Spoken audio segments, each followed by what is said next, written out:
What's the idea of leaving our newborn baby to my sister every day? I got a call from my husband while he was at work. I couldn't help but be surprised at the anger in his usually mild-mannered husband's voice. I quickly clarified the situation to clear up the misunderstanding. Huh? Our daughter is sleeping at home. Huh? My husband raised his voice in surprise. One question led to another, and we both were left puzzled.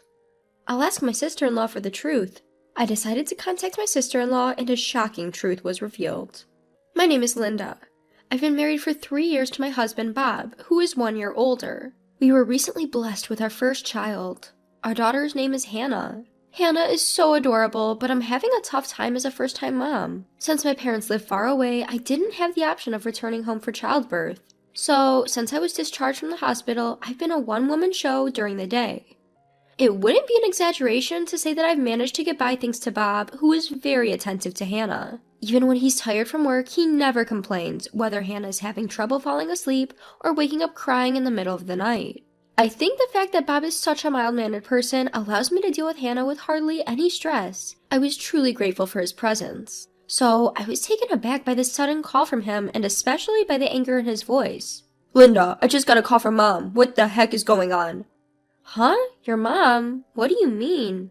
What's the idea behind leaving your newborn with Marissa every day? Mom has a bad back and apparently Marissa has been taking care of everything all by herself. What? I couldn't keep up with the sudden introduction of my sister-in-law and the word newborn. Marissa is my sister-in-law, Bob's sister. She lives about a 15-minute walk away at her parents' house, where she lives with them. She is flexible because she works from home and takes care of her mother. My husband continued his criticism. How can you just leave a baby who's only 3 weeks old? I'd be too worried to do that. Marissa has never taken care of a baby. I understand that you're exhausted after giving birth, but at least consult with me before you leave her with Marissa. His anguished cry made me realize that this was no ordinary situation. Hold on, I have no idea what you're talking about. Marissa is taking care of a newborn? And why did your mom call you? Why do I need to consult with you? What do you mean, why? You've been leaving Hannah with Marissa, haven't you? It's been almost 2 weeks. Marissa hasn't complained because she doesn't want to ruin her relationship with you, but Mom couldn't stand it and called me. I was shocked at Bob's words. It was a story I had no memory of. Because my daughter is right in front of me right now. I had a lot of questions, but I felt it was more important to clear up the misunderstanding first, so I responded immediately. Huh? Our daughter is sleeping at home. She's right in front of me now. Huh? Bob's voice, which had been filled with surprise until a moment ago, raised in astonishment again. What do you mean? I'm as baffled as you are. In fact, I was told it's best not to take newborns out too much, so I haven't really been anywhere besides medical checkups. So, I haven't even been to your family home, and I haven't seen Marissa since she came to visit us after the birth. Huh? Then whose baby is Marissa looking after?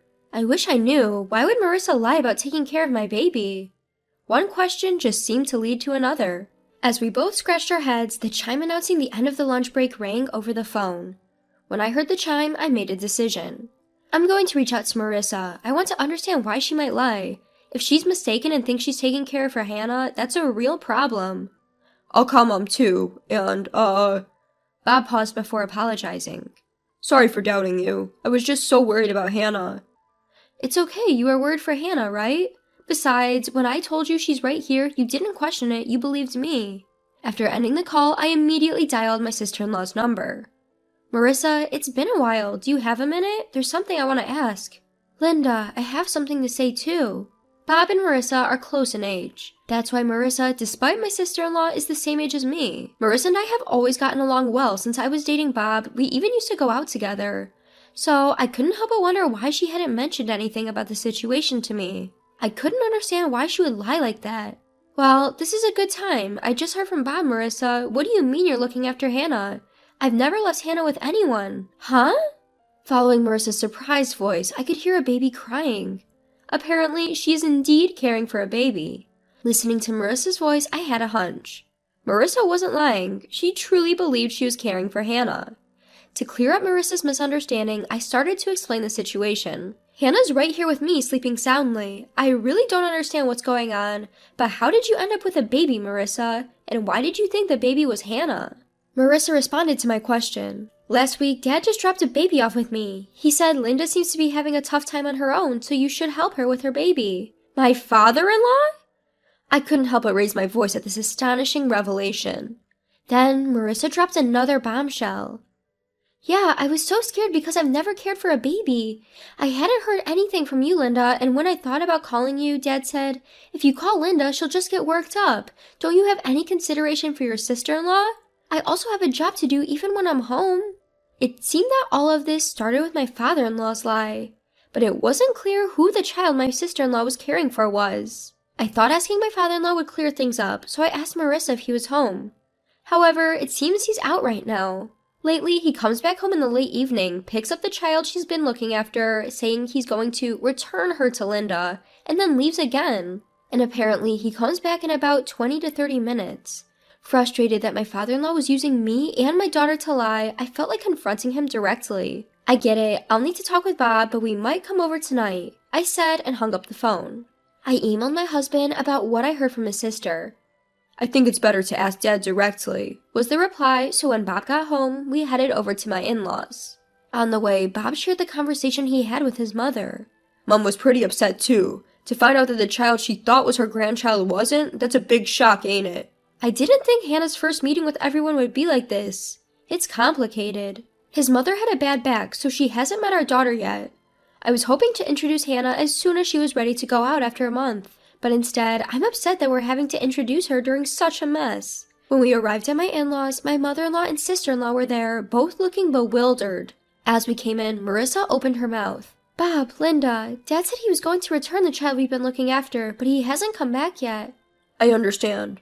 Mom, despite the circumstances, this is our daughter, Hannah. Bob introduced our daughter, and I moved Hannah closer to my mother-in-law. Seeing Hannah, my mother-in-law's face softened. She's adorable. She looks just like Bob when he was born. I'm so glad to finally meet her. And Linda, you've done so well. I'm sorry you've been caught up in all this. It's okay. I'm just as confused as everyone else. As I said that, Marissa continued. I don't understand it either. Who is this child Dad has been looking after? I don't know why he's lying, and I've been working so hard thinking that child was Hannah. He should consider how I feel too. Like me, Marissa seemed frustrated with our father-in-law. Trying to lighten the mood, Bob interjected. Before that, Marissa, you've met Hannah. You should have noticed it's a different baby. Well, don't all babies look similar? I thought I felt something odd, but I thought maybe their faces change over a few days. Marissa hastily began to defend herself. That's when our father-in-law came back. I'm back. Wait, why are Bob and Linda here? From our father-in-law's panic, it was clear this whole thing was his lie. The rest of us seemed to agree, and we all gave him hard stares. Unable to stand the tension, our father-in-law started to stumble over his words. Ah, Linda, it's been a while. What brings you here? Did you leave something here? Marissa, what are you doing? I told you to check for forgotten items. I was furious at our father-in-law for using me and my daughter's names to lie and then blaming Marissa. I subconsciously gripped my daughter tighter. Both my husband and my sister-in-law seemed to feel the same way, their fists shaking with tension. The first to speak was me. Dad, are you seriously saying that? Don't you think it's a bit too shoddy, even for you? What do you mean? My father-in-law was taken aback by the anger in my voice. That's when my husband and sister-in-law joined in. Dad, explain yourself. Linda has never babysat Hannah. Why would you lie like that? There must be a reason for someone to babysit a stranger's newborn, right? That's right. You tricked me into babysitting. Who is that child? I'm scared even if it's my brother's child, let alone a stranger's. I won't do it again. Do you have any idea how much this has set back my work? With the two of them firing off at high speed, our father-in-law was at a loss for words. While the three of us were glaring at him, wanting to know the truth, my mother-in-law was different. She turned pale, muttering, "No way, you're not still involved with her." At my mother-in-law's words, my husband, sister-in-law, and I were stunned. My father-in-law was breaking out in a cold sweat. What do you mean? Even now, he was trying to play dumb, but my usually gentle husband had had enough. Dad, cut the crap. You've been playing dumb this whole time. You think you can get away with this? We know you've been lying about everything. Just tell the truth. Wait, Bob, calm down. Dad, you've been using Linda and Hannah to cover up your lies, and you owe Marissa an apology. Taking care of a newborn is a big responsibility, even if it's your own child. Imagine how stressful it must have been for Marissa, who's never even raised a child before. Once he started, my husband couldn't stop. Despite everything our father-in-law was saying, my husband didn't let up. Perhaps realizing he couldn't avoid it any longer, my father-in-law sighed softly. And then he confessed to the unbelievable truth. That child is mine. At our father-in-law's words, my husband lost all of his momentum, his mouth hanging open in shock. Marissa and I were also stunned into silence. The one who broke the silence was my mother-in-law. Her voice was trembling and her eyes were wet. I knew it, you're still involved with her. I was a fool to forgive you back then.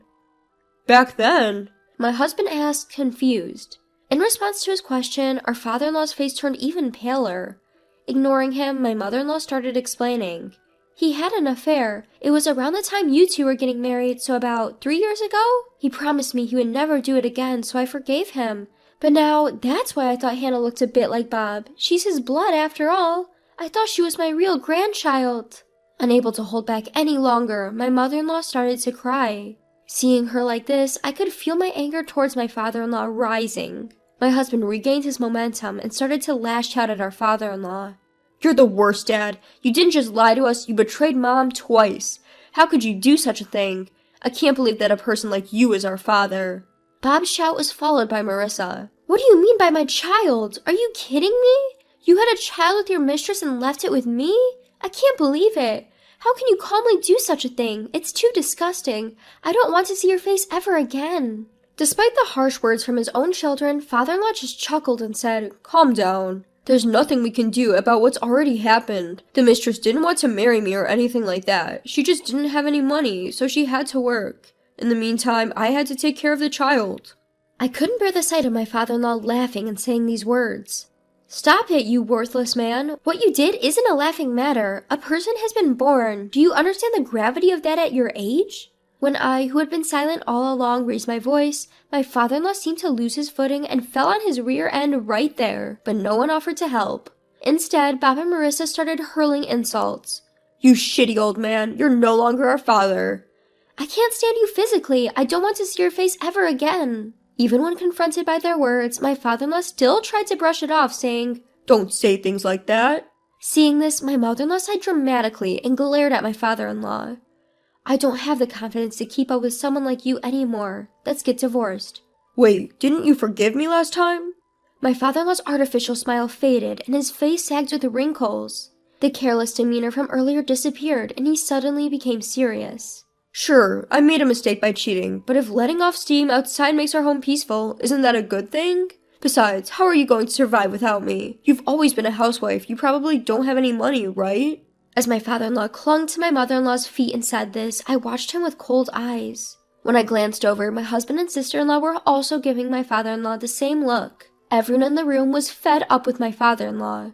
My sister-in-law shouted out with anger. I'll take care of Mom, so we'll be fine without you. How are you planning to live? You've always relied on Mom for everything from meals to laundry. Are you sure you'll be okay on your own now? Marissa's words clearly upset my father-in-law. He looked at my mother-in-law with pleading eyes. You wouldn't abandon me, would you? We've been together for decades. You can't imagine life without me, can you? However, my father-in-law's hopes were quickly dashed. My mother-in-law shook off his arm that was clinging to her leg. Stop joking. How much do you need to belittle people to be satisfied? Who do you think wants to be with a cheater? I'm going to divorce you right now. If you like her so much, why don't you go be with your mistress? What? Wait, let's talk. We can work it out. That woman was just a fling. The only one I love is you. My father-in-law, clinging to my mother-in-law, is once again the target of my sister-in-law's angry voice. Enough! Talking to someone who has no intention of reflecting on their actions is pointless. We're leaving this place soon. Of course, Mom is coming with us. Until we're gone, Dad, you better not come home. I never want to see your face again. Now scram! With that, Marissa tries to forcefully usher my father-in-law outside. Even then, my father-in-law didn't budge, so ultimately, Bob had to physically drag him out.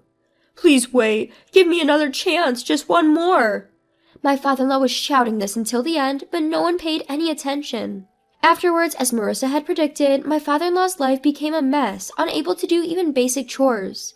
Unable to endure living in his increasingly cluttered and dirty house, he tried to rely on his mistress, but it seemed she turned him away at the door. The mistress apparently has no intention of marrying my father-in-law either. Since there was no one left to look after the children, the mistress became unable to go to work, and with no income, she started demanding that my father-in-law compensate for the alimony. Currently, they are even going to court to dispute matters such as child support. Meanwhile, my sister-in-law and mother-in-law moved to an apartment not far from our house. As more than a month has passed since the birth, I've started visiting them with Hannah more frequently. I've continued my friendly relationship with Marissa as if nothing has changed, and my relationship with my mother-in-law is also good.